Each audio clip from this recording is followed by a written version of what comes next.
Good morning, Standard 9.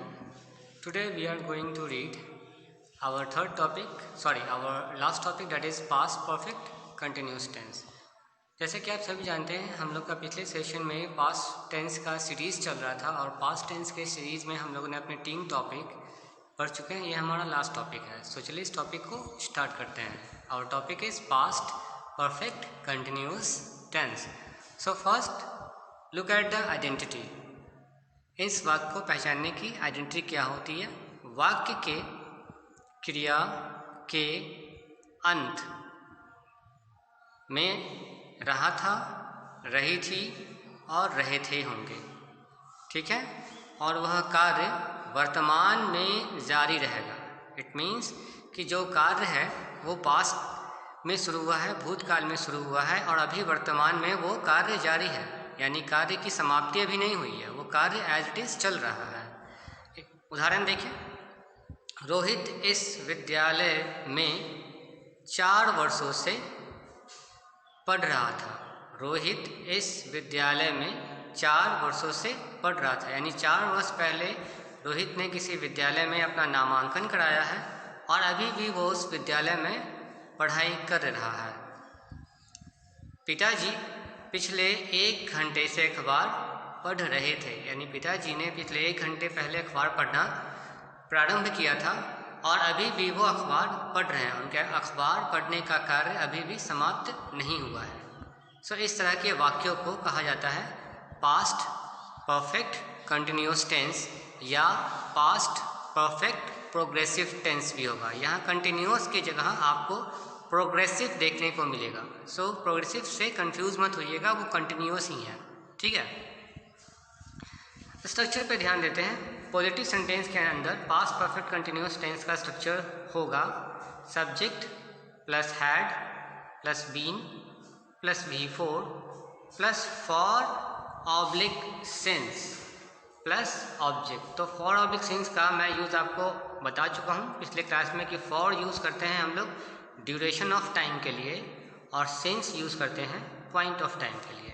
जैसे अगर 1 घंटा या 2 घंटा होगा तो उसके लिए फॉर यूज़ करेंगे और सिंस या 1947 यानी कि कहने का मतलब कि एग्जैक्ट टाइम दिया हुआ है, ठीक है, पॉइंट ऑफ टाइम दिया हुआ है, उसके लिए सिंस का यूज़ करेंगे।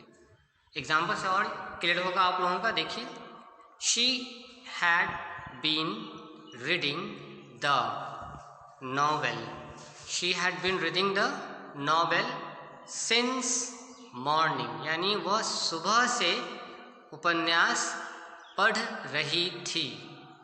उपन्यास पढ़ने का कार्य उसने सुबह में प्रारंभ किया है और अभी भी वह उपन्यास पढ़ ही रही है। तो सुबह से यानी कि मॉर्निंग एग्जैक्ट टाइम दिया हुआ है, पॉइंट ऑफ टाइम है, इसलिए हमने सिंस का यूज़ किया है वहाँ। He had been working in this field for last 2 hours. देखिए यहाँ पे है फॉर लास्ट 2 आवर्स, यानी कि 2 घंटों से वह खेत में 2 घंटे से काम कर रहा था। यहाँ ड्यूरेशन ऑफ टाइम है, 2 घंटे है, तो इसके लिए यहाँ फॉर लगेगा। समय की अवधि को दर्शाने के लिए हम लोग फॉर का यूज़ करेंगे और पॉइंट ऑफ टाइम को दर्शाने के लिए सिंस का यूज़ करेंगे। अब हम लोग चलेंगे अपने इसके नेक्स्ट सेंटेंस टाइप जो कि निगेटिव है और इंट्रोगेटिव है। Okay, so student, this is the negative structure. Subject plus had plus not plus been plus V4 plus for oblique since और object. So for oblique since means इधर you have to use for और इधर you have to use since. या तो for use करेंगे या since use करेंगे, इसलिए यहाँ ऑब्लिक का यूज किया गया, यानी कि दोनों में से कोई एक यूज करना है हमें। Example, she had not, helping verb के बाद नॉट प्लेस करेंगे और फिर बीन लगा देंगे। She had not been reading a novel since morning, यानी वह सुबह से उपन्यास नहीं पढ़ रही थी। She had not been standing for 4 hours, यानी वो 1 घंटे से खड़ी नहीं थी। देखिए यहाँ पे हम लोगों ने क्या यूज़ किया है, फॉर यूज़ किया है, ये इसकी ड्यूरेशन ऑफ टाइम दर्शा रहा है 1 घंटे से। और यहाँ यूज़ किए हैं सिंस, जो कि हमें पॉइंट ऑफ टाइम दिखा रहा है मॉर्निंग, जो कि एक निश्चित समय है। ठीक है, इंट्रोगेटिव पे चलते हैं।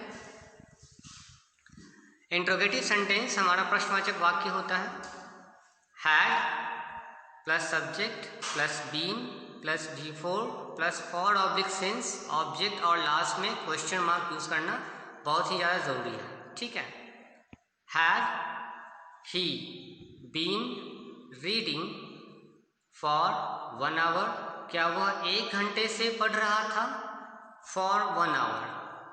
Had I been writing a poem since morning, क्या मैं सुबह से कविता लिख रहा था।